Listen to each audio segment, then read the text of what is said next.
श्री राम जय जय राम। सच्चिदानंद भगवान की। धर्म का पालन सबसे कठिन है। धर्म के पालने में बाधा क्या है? लगता है धर्म पालन चाहिए, धर्म चाहिए। और देश के नेता धर्मनिरपेक्ष क्यों हैं? इसीलिए कि धर्म पालना किसी के लिए आसान नहीं है।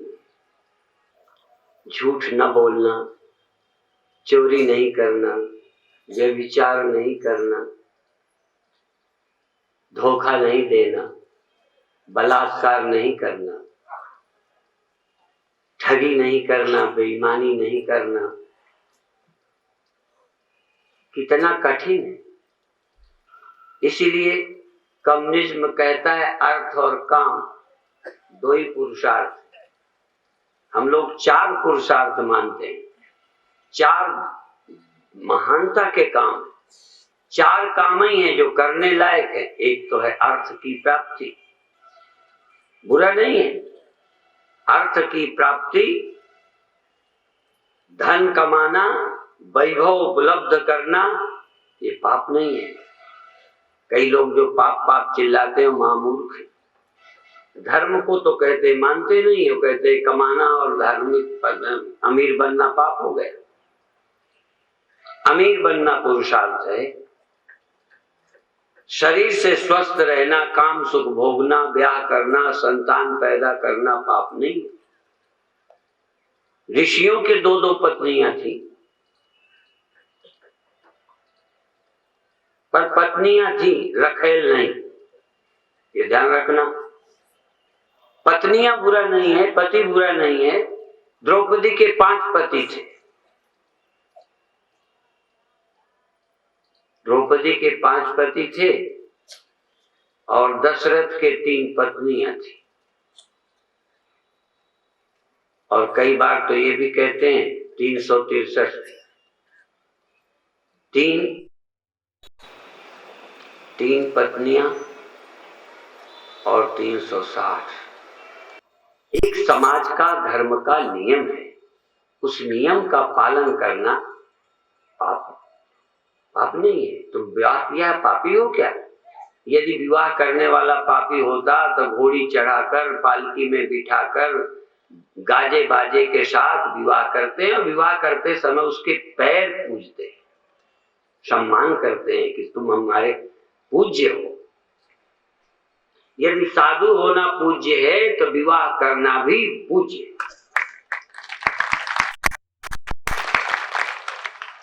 हमारे परम प्रकाश और प्रेमचंद पास पास बैठे हैं, तो जब हमने कहा शादी करना भी पूज्य है तो प्रेमचंद जी बहुत खुश हुए। प्रोफेसर प्रेमचंद जी जो कल बोले थे, आज भी पता नहीं, और बहुत छोटे से मेरे साथ रहे और योगासन सीखते रहे। तो परम चूंकि अनमैरिड हैं, वो धीरे से उनके लिए ऐसे ऐसे व्यंग रख लिया। साधु को गृहस्थ ऐसे ही लगता है, पर यदि कोई गृहस्थ ना होता ना तो परम होते, ना हम होते, ना ऋतंभरा होते। कोई ऋषि नहीं होता, राम कृष्ण अवतार नहीं होते। यदि कोई स्त्रियां नहीं होती, हाँ ये कह सकते हो बिना विवाह के भी हो जाते, ये तो कह सकते हो। लेकिन हिंदू में बिना विवाह के होते ही नहीं। इसीलिए जानते हो, मैंने बहुत बार कहा, भारत में परिचय मां से नहीं होता बेटे का, बाप से होता है। जबकि बाप संदिग्ध होना चाहिए था। मेरी माँ कौन है ये दावे से कहा जा सकता है, भगवान की शपथ करके कहा जा सकता है। माँ पर संदेह नहीं हो सकता, कोई पत्रकार मीडिया धोखा नहीं दे सकता।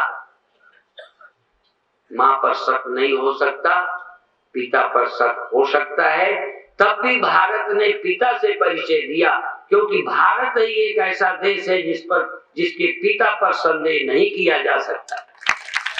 और पिता पर संदेह क्यों नहीं किया जा सकता? क्योंकि उसकी पत्नी पर संदेह नहीं किया जा सकता। यदि पत्नी संदिग्ध हो तो पिता अपने आप संदिग्ध हो जाता। इसलिए हम अपने पिता का नाम बताते। तुम्हें अपनी संस्कृति के गौरव का पता नहीं है। विदेश में मां से ही परिचय हो सकता है, बाप का तो पता ही नहीं। बाप जानवरों में पता नहीं चल सकता। देखते हो मौके पर, चूंकि जानवर हैं, खुली सड़कों पर सेक्स संबंध होता है, इसलिए जानवर का भी पिता ढूंढा जा सकता है। पर मनुष्य का पिता ढूंढना मुश्किल है यदि मां चरित्रवान नहीं है।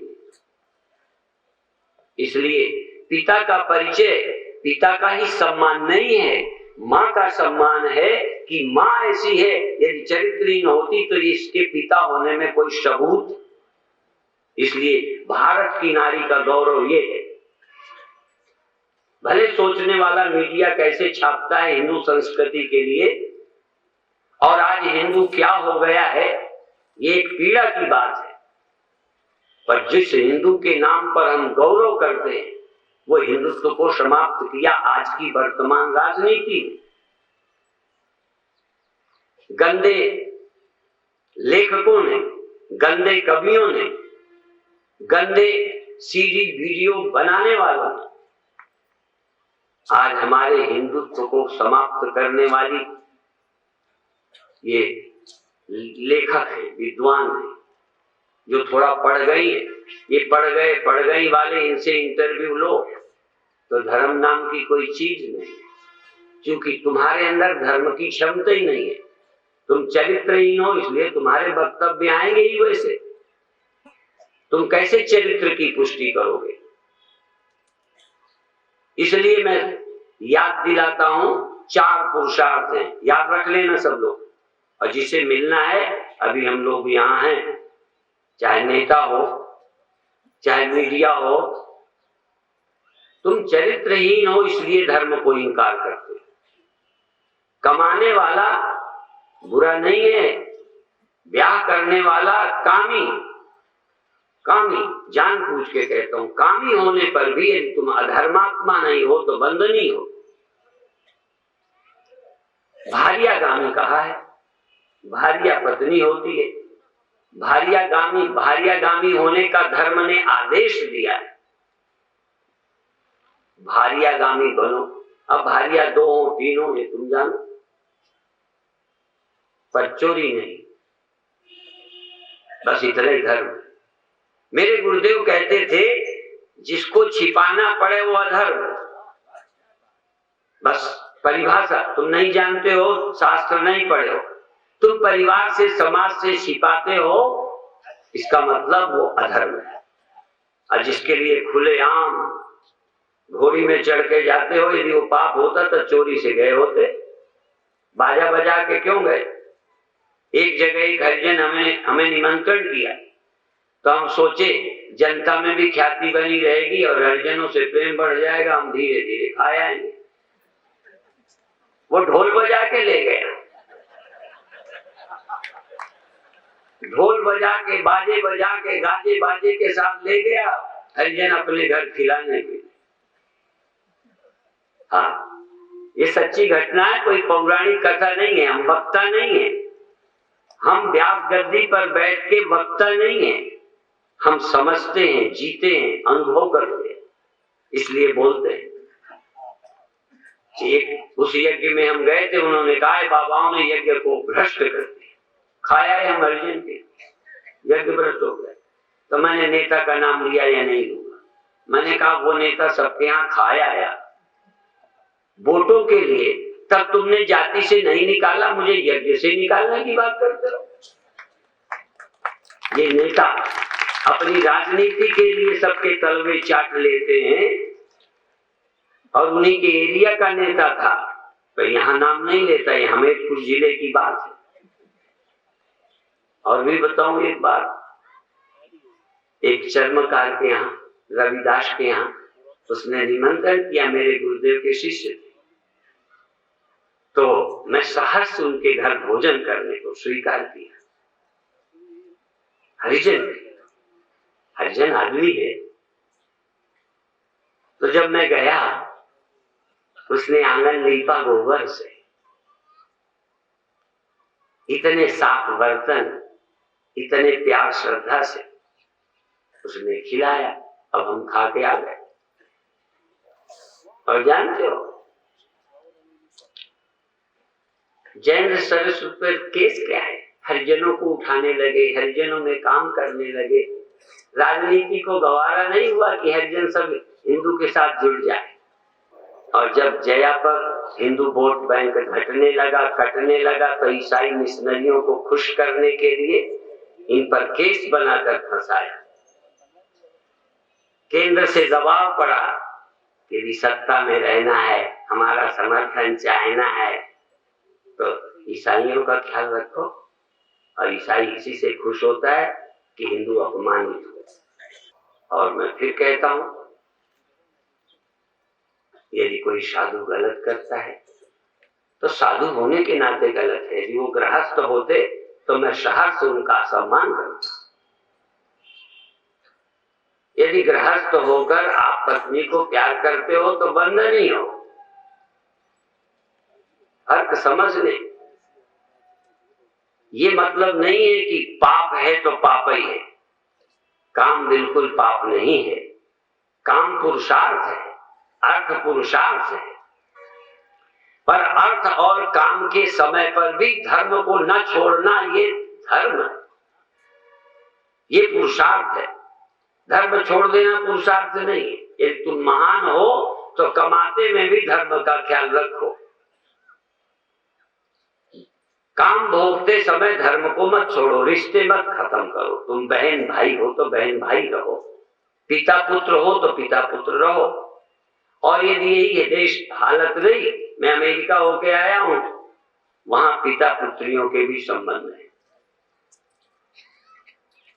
यदि यही चाल चलते रहे, जिस संस्कृति पर तुम आज गर्व कर रहे हो, जिन बेटियों के इंटरव्यू पढ़कर भूल जाते हो कि हमारी लड़की लड़का बड़े पढ़ गए हैं, तो कल बेटी भी सुरक्षित नहीं होगी बाप से। क्योंकि काम तो काम है, काम तो अपोजिट, काम को अपोजिट प्रिय लगता है। पुरुष को स्त्री, स्त्री को पुरुष प्रिय लगता है, स्वाभाविक है, नेचर है। कोई हमारे ऋषि जिन्होंने वेद उपनिषद ग्रंथ दिए वो बेवकूफ थे, उन्हें मालूम नहीं था। काम का ऐसा आकर्षण होता है कि लोग जाति पाति भूल जाते हैं। इसलिए कहावत है, भूख न देखे बासा भात, नींद न देखे टूटी खाट, काम न देखे जात कुजात। पर ये कामांध लोगों की बात है। पर जो धर्मात्मा है वो सब कुछ देखता है। ये मेरी बहन है, ये मेरी बेटी है, ये मेरी पत्नी है। यदि आप मुक्त होना चाहते हो, देश के गौरव को बढ़ाना चाहते हो, साधुओं के पैर छूते हो, तो साधुओं की इस प्रेरणा का संकल्प लो कि हम धर्म का पालन करेंगे। और भूखे मरते हो तो चोरी न करो, मांग लो। ये भी मैं कहूं, हमारे ही देश की कहावतें हैं, मैं कोई अलग से कथा नहीं कर रहा। उत्तम खेती जिसमें कोई बेईमानी हो ही नहीं सकती कि चना बोया मटर ले आए, मटर बोया चना ले आए, गफला हो ही नहीं सकता। उत्तम खेती, कोई बेईमानी की गुंजाइश ही नहीं। जितना कमाई करोगे, जितना ध्यान रखोगे, उतना ही होगा। ये नहीं कि बो के चले आए, ना खाद डालो ना पानी डालो तो ले आओगे। व्यापार में बेईमानी हो सकती है, नौकरी तो आज बेईमानी की ही हो गई। वेतन लेते रहो, पढ़ाओ मत, कुर्सी को सुशोभित करो। सब जानते होंगे अपने सरकारी विद्यालयों का हाल। इसलिए मैं कहता हूं, उत्तम खेती, जो कमा के खाता है, मेहनत करके खाता है, उस जैसा धर्मात्मा और कोई नहीं है। इसलिए उत्तम खेती, मध्यम बान, वाणिज्य व्यापार मध्यम है। इसमें थोड़ी मिलावट चलती है घी तेल की, इसमें पपीते के बीज काली मिर्च में चलते हैं। जब खाएगा तो साले को पता चलेगा। गरम मसाले में घोड़े की लीद चलेगी, चलेगी, सब चलेगा। इसलिए बनिज मध्यम है और बनिज में धर्मात्मा होना बहुत जरूरी है। इसलिए बनियों में धर्म देखा जाता है, भले वहां गड़बड़ करते हो कि धर्म के साथ जितना बनिया जुड़ा है व्यापारी, क्योंकि जितना गड़बड़ करता है पैर छू करके कथा में दान दे के बराबर करता है, बैलेंस बराबर करता है। जितना बनिया डरपोक है बाबाओं से डरता है, मंदिर जरूर जाता है, जानता है जो गड़बड़ की है उसका क्या होगा। इसलिए अर्थ काम खूब पुरुषार्थ करो। ये तो 3 की बात है, तुम जितने ब्याह कर सको। मैं सरकारी कानून की बात नहीं करता, हम धर्म की आज बात कर रहे हैं। तुम ब्याह कर लो, पत्नी को संतुष्ट करो। यदि यज्ञ में ब्राह्मण को संतुष्ट करना होता है, अपने शुभ कर्मों से देवता को संतुष्ट करना होता है, तो ब्याह करके पत्नी को संतुष्ट करना कोई अपराध नहीं है। नहीं तो तुम्हें बाल ब्रह्मचारी बने रहना है तो ब्याह क्यों किया। फिर हमारे यहाँ का एक नारी सदा ब्रह्मचारी। यदि एक विवाह करके रहते हो तो आप साक्षात राम हो। 3 किया तो राम के बाप दशरथ,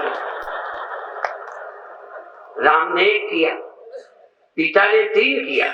नकल करते हो देखो, राम ने नकलची नहीं है। राम का एक अपना जीवन है। नहीं, जब बाप ने 3 किया था तो 15-25 राम कर लेते तो हर्ज क्या था। एक बार एक लड़का मूर्ता था खड़े खड़े, किसी आदमी ने देखा चल खड़े खड़े क्यों करता है, मैं तेरे बाप से शिकायत करूं। तो चला गया बाप के पास कि तेरा लड़का खड़े खड़े मूर्ता।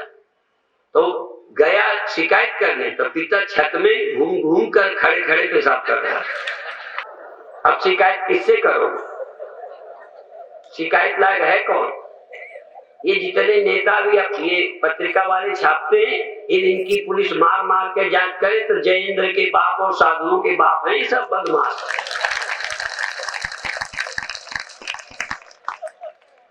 है। कहीं धर्म, ये धर्म था अब से 55 साल 60 साल 100 साल पहले। गुलामी में जिस धर्म का हमने पालन किया है, चरित्र नहीं खोया। एक समय हमारी लड़कियां उठाने वाले थे, तब हमारी लड़कियां जहर खा के मर जाती थी, कुएं में कूद जाती थी, आग लगा के मर जाती थी, जिनके पति नहीं रहते थे कि हम किसी बदमाश के हाथ में ना पड़े। और आज पति के रहते बदमाशी, पति को धुप्पा देकर, पतियों को धोखा देकर तुम धर्मात्मा हो। इसलिए अर्थ और काम का मैं महत्व बताता हूं। तुम खूब स्वस्थ बनो, बलिष्ठ बनो, कामी बनो, तुम खूब कमाओ, धनी बनो, पर बेविचारी न बनो। अब इतना नहीं पाल सकते तो हमारी कथा के अधिकारी नहीं। तुम्हें इतनी छूट दे दी। कल मैंने व्यंग में कहा था कि मुल्लाओं को 1 2 3 4 करने की छूट है, अब छोड़ते जाओ तो नई नई करने की असंख्यों तक छूट है। फिर भी व्यभिचार, कोई कह सकता है मुल्लाओं में व्यभिचार नहीं है। ये हिंदू से चिढ़ने वाले, मजहब के नाम से देश के साथ दुर्व्यवहार करने वाले, तुम धर्मात्मा हो। यदि मुल्ला धार्मिक सिद्ध कर दे कुरान के अनुसार तो मैं मुसलमान बन जाऊं। ये सब बकवास है। और हिंदू बूढ़े से नहीं मिलेगा। संख्या भले दिखाई देती है, मुसलमान तो मिल भी सकते हो, 4-6 कर लो। हिंदू रहना बड़ा कठिन है, धर्मात्मा होना बड़ा कठिन है। इसलिए धर्म तीसरा पुरुषार्थ, काम से और अर्थ से बड़ा पुरुषार्थ है धार्मिक बना रहना, धर्म को नहीं छोड़ना।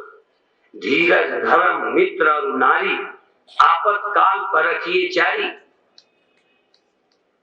काम जब आता है तो धर्मात्मा बने रहना, क्रोध जब आता है तो अपने से बड़ों को गाली नहीं देना, भूख लगती है तो अपने धर्म का पालन करना, विलासिता में जो नहीं खाना चाहिए नहीं खाना। आज पंडित मांस खाते, क्यों? बुरा नहीं मानो, हम पार्टी से बहुत ऊपर उठकर कुछ कहना चाह रहे हैं।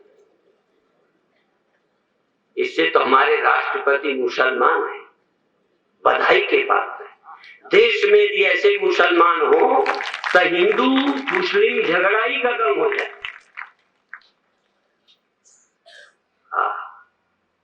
उसका त्याग, उसका खाना, उसका पीना, उसकी राष्ट्रभक्ति। मुसलमान यदि सीखना चाहें तो राष्ट्रपति से सीखें।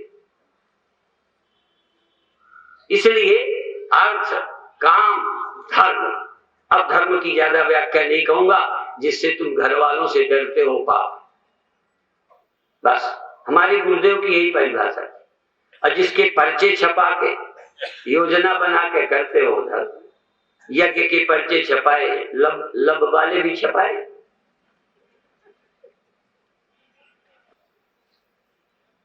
बाजे बजाते हो, ढोल बजाते हो, बाराती साथ ले जाते हो। यद्यपि आज गुंडागर्दी का यहां तक है 10-10, 20-20 मिलकर बलात्कार करते हैं, तो क्या पुण्य हो गए? जरा ध्यान रखो। पतन इतना भी हो सकता है कि वो लोग ढोल बजाएं, हम सर लटका के चले, इतना भी पतन हो सकता है। यदि चोरों बदमाशों का बहुमत होगा तो उन्हीं की राजनीति चलेगी।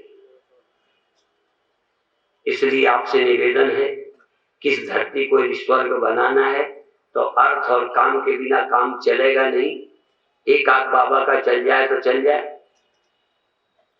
तो भी खाएगा। पैसे को हाथ नहीं लगाएगा, रोटी को तो उसके बाप हाथ लगाएंगे। कौन बाबा है जो रोटी को हाथ नहीं लगाता? और भी चलो, एक करपात्री जी थे, हाथ लगाते थे, बर्तन नहीं। तो तीसरी बात और कहना चाहता हूं, हमारे एक संत मुख पात्री थे, हाथ से भी रोटी नहीं खाते थे, हाथ नहीं लगाते थे, पर हमारे गुरु भाई सम्माननीय है, पर मुंह तो लगाते थे कि मुंह भी नहीं लगाते थे रोटी के लिए। और मान लो रोटी नहीं लगाओ, मुंह से नहीं खाओगे, कभी कभी, मैं गंदी बात नहीं कहूंगा, यदि मुंह से नहीं खाओगे तो इंजेक्शन तो, ग्लूकोज तो चढ़ाओगे। शरीर बिना भोजन के कैसे रहेगा? इसलिए भोजन करना पाप नहीं है, और भोजन पाप नहीं है तो धन पाप नहीं है, और धन पाप नहीं है तो कमाना पाप नहीं है। इसलिए हमारा धर्म क्या कहता है? उत्तम खेती, मध्यम बान, अधम चाकरी। आज तो चाकरी का, नौकरी का तो नंबर 1 हो गया है। लोग कहते हैं तो सरकारी नौकर हो जाए, प्राइवेट नहीं। अध्यापकी लगे तो प्राइवेट स्कूल की ना लगे। हाँ, सरकारी लग जाए तो कुर्सी में बैठे रहे, 7-10 हजार रुपया मिले, काम न करना। इसलिए सरकारी लग जाए। अब प्राइवेट में तुम्हारा तेल निकाल लेगा, तब पैसा देगा, कोई फ्री दे देगा? प्राइवेट स्कूल वालों का रिजल्ट क्यों अच्छा आता है? वो काम लेते। तुम प्राइवेट काम क्यों नहीं करना चाहते? हमने भी आश्रम बनाए तो मजदूर को लगता था बैठा क्यों है, ये बीड़ी बीच में क्यों पीता है, दिन भर जुटे ही रहे। आखिर उसकी दम है, कितनी देर जुटेगा? 2 मिनट, उसको राहत तो लेना पड़ेगा।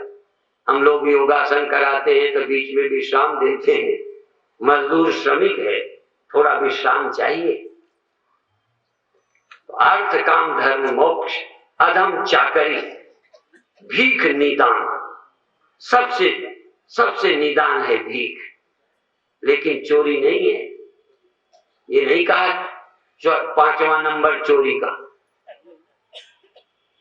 उत्तम खेती, मध्यम बान, अधम चाकरी, भीख निदान, ये धर्म के 4 स्तर। यदि नहीं गुजारा होता तो भीख मांगना, पर चोरी। अरे तुमको बाबा न रहा जाए तो च्यवन ऋषि की तरह तुम राजा से कन्या मांग लेना कि मुझे आपकी कन्या चाहिए। मांगा है ऋषियों कन्या, और अभी भी कहते हैं हम आपकी पुत्री चाहते हैं, मांगा जाता है। यदि आपका हित हो, हृदय सक हो तो दो। धर्म में चोरी का, व्यभिचार का, छिपाने का कोई औचित्य नहीं। यद्यपि और बता दें, भारत की मर्यादा, विवाह वाले छिपाते हैं, ये बदमाश खुली लिए फिरते हैं। उल्टा हो गया। अभी तभी मैंने कहा था कि आज नहीं कल बदमाश खुले रहेंगे, ढोल बजा के बदमाशी करेंगे, विवाह करने वाला तकियानुशी बेवकूफ समझा जाए। संस्कृति एक दिन में नहीं, धीरे धीरे ऐसे बदलती है कि पता नहीं चलेगा हमारा धर्म क्या है। तुम जिसको आज हिंदू देख रहे हो, ये हिंदू धर्म है, इसीलिए तुम गर्व नहीं कर पा रहे, कुंठा है।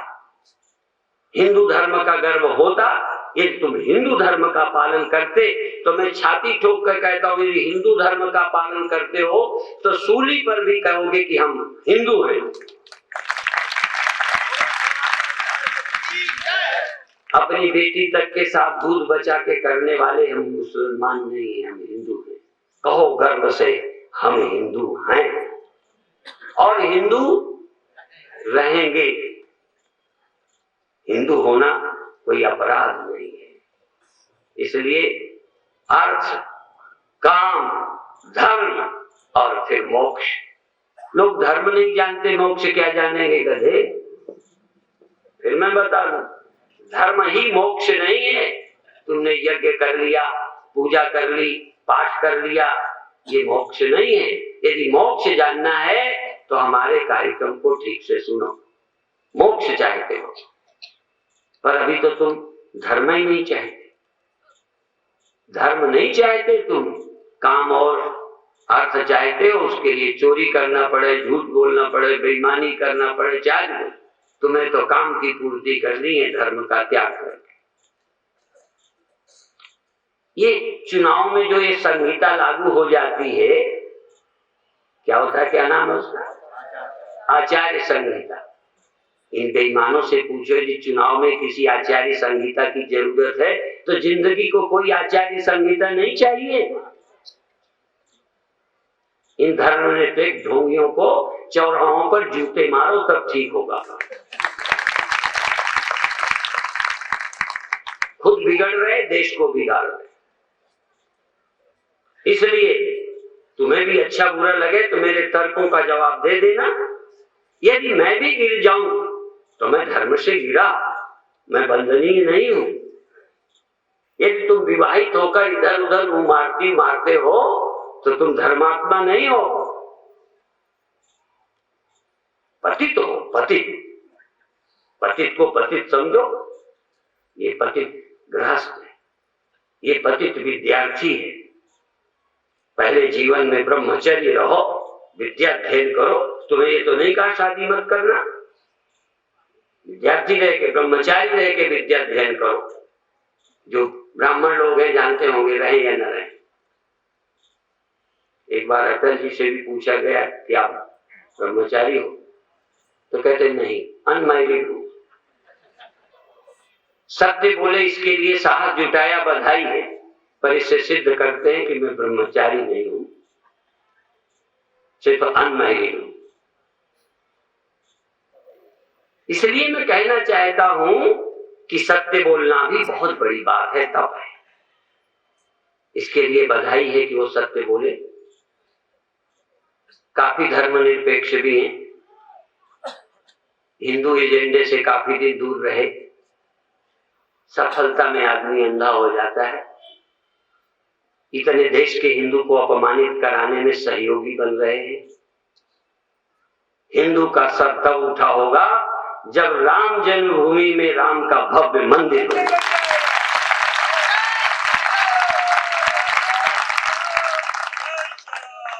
पार्टी कोई हो, ये राजनीति के अंधे उनको दिखता नहीं तो भीतर उनका भी दिल करता हो कि राम मंदिर तो बन नहीं। हाँ, वो भी जानते हैं। इसलिए तुम पार्टी के नेताओं का विश्वास मत करो। दिल से वो भी मंदिर चाहते होंगे कि चाहे अपराधी कितने हो, पापी कितने हो, पर हिंदू हृदय तो अभी है। यदि साधु पतित भी हो जाता है तो अपनी साधुता के संकल्प में ग्लानि तो होती है। इसीलिए हमें कहा गया कि ऐसा हो तो कहते हैं बस उनको समाज से बहिष्कार कर दो, यही, नहीं तो मार देना चाहिए। ऐसा मनुस्मृति ने मारना चाहिए, पर कहते नहीं, यदि ऐसे बड़े से गलती भी हो जाए तो सामाजिक बहिष्कार कर दो, जाति से निकाल दो, बस यही उसका दंड है। और ये जो इतनी जातियां बनी है ना, पतित होते होते होते निकालते निकालते इतनी जाति बन गई। इतनी जातियां थी थोड़ा, 4 ही तो वर्ण है, या तो हजारों हो गए। एक एक जाति में 3-3, 400-400। एक बार मैं उज्जैन में था, किसी सिंधी से पूछा, हमने कहा आपके यहाँ कैसा है, क्योंकि हमें तो लगता है सिंधी सब एक है, पंजाबी सब एक है, जैसे मुसलमान है। तो हमने पूछा, कहना हमारा इनसे रोटी का रिश्ता तो है पर बेटी का नहीं है। हाँ, रोटी तो चलती है पर बेटी नहीं चलती। खैर, तुम जो चलाना चलाना, पर एक बात ध्यान रखना, बिल्कुल ध्यान रखना कि धर्म का त्याग यदि तुम नहीं करते हो, संकट के समय धीरज, धर्म, मित्र और नारी, आपातकाल पर रखिए जारी। जब आपकी कामना जोर मारती हो तब धर्म की कसौटी है। एक बार एक महात्मा के यहाँ चोर गया, सच्ची कथा है, अमृतसर की।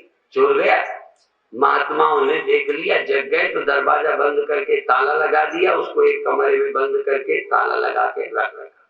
जब सुबह हुई, आराम से बात की कि तुम्हें चाहिए था तो तुम चोरी क्यों करते हो, तुम्हें पाप लगेगा, जरूरत है ये ले जाओ, कंबल चाहिए, थोड़ा रुपया चाहिए, सहायता करेंगे, आप चोरी क्यों करते हो, साधु का तो धन है इसके लिए, कहां ले जाएंगे बांध कर, पर तुम मांग लेते, चोरी क्यों कर रहे हो। तो देने पर भी नहीं दिया, अंत में उनका चेला बन गया।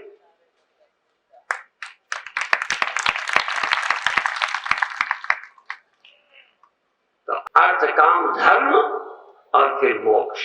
मोक्ष क्या है? मोक्ष चाहने वाला भी धर्म का पालन कर सकता है। तुम स्त्री, पत्नी, भाई, बहन, पिता, देश के नागरिक, राम देश का काम करते रहे, राजा भी बन गए, तब भी वो परमात्मा रहे, आध्यात्मिक रहे। तो अर्थ, काम, फिर इसके बाद धर्म, फिर मोक्ष, आत्मज्ञान, आत्मा का अनुभव, मोक्ष। आत्मानुभव के बाद शरीर रहेगा, मन रहेगा, रिश्ते रहेंगे, सन्यासी सन्यासी रहेगा, ज्ञान के बाद गृहस्थ गृहस्थ रहेगा। आत्मज्ञान हो जाए तो तुम जहां हो अपने कर्तव्य का धर्मात्मा रहते, अपने काम करते, तुम आत्मज्ञ होकर ये कह सकोगे, अहम भोजनम नैव भोज्यम न भोक्ता।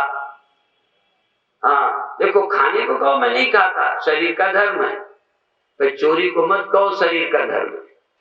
भूख शरीर का धर्म है, धन आवश्यक है, विवाह आवश्यक है, इससे अधार्मिक नहीं। अधार्मिक तब हो जब नियम का पालन नहीं करते। बस 2 पत्नियों वाले मुक्त हो सकते हैं, बहुत पत्नियों वाले मुक्त हो सकते हैं, बहुत धन वाले मुक्त हो सकते हैं, पर बाधा क्या है कि तुम्हारी सारी चेतना पैसे की पकड़ में है, परमात्मा सूझते ही नहीं, अध्यात्म का ख्याल ही नहीं। राम कथा करते हैं, लक्ष्मण कथा करते हैं, शंकर कथा करते हैं, पार्वती कथा सुनती हैं, केवल से कथा सत्संग होता है, ज्ञान की बातें होती। हमारा सम्मेलन तो साल में होगा, कभी होगा, तुम्हारे घर घर कथा चलनी चाहिए। पति पत्नी बैठो। एक हिमाचल के हैं, उन्होंने मेरा 13 दिन टीवी में गया, उन्होंने सुना तो टीवी का भी टेप कर लिया, फिर टेप करके कॉपी में लिखा, फिर लिख कर पति पत्नी प्रश्नोत्तर करे मेरे प्रवचन सुन सुनकर। फिर एक दिन पता चला तो आए हरिद्वार, कहने कि जितने कैसेट हो सब हमें दे दो, हम ले जाएंगे, और सब ले गए। फिर विद्यालय के लिए 1 लाख रुपया दिया। फिर इसके बाद कहते हैं फिर आपके लिए मैं कुछ देना चाहता हूं। मैंने कहा नहीं, आपने बहुत दिया है, फिर 1 लाख दिया। और कैसी, कहने लगे आप संकोच न करो, जो आवश्यकता हो बताओ, मैं बहुत धनी हूं। फिर लिखेगा मैं 60 करोड़ का मालिक हूं। तो मैं तो एकदम झटका रह गया। तो कहने लगे आपको आश्चर्य होगा, यद्यपि धन भी होगा कितना वो नहीं, पर 60 करोड़ का अर्थ क्या था? जब उन्होंने कहा मैं 60 करोड़ का मालिक हूं, कहने लगे आपको आश्चर्य हो रहा होगा। मैंने कहा हाँ। कहने लगे मेरे 60 कैसेट हैं आपके।